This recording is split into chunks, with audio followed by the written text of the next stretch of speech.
how to enable or disable lock edge panel handle position on Samsung Galaxy S26 Ultra. Let's start the video. First of all, go to app library. Here click on settings app. Now in setting, scroll down and click on display. After click on display, scroll down and click on edge panels. After click on edge panels, click on handle.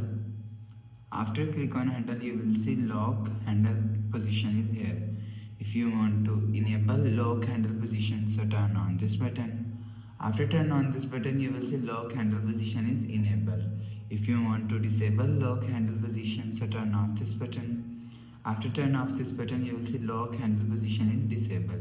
You will enable or disable lock handle position from here.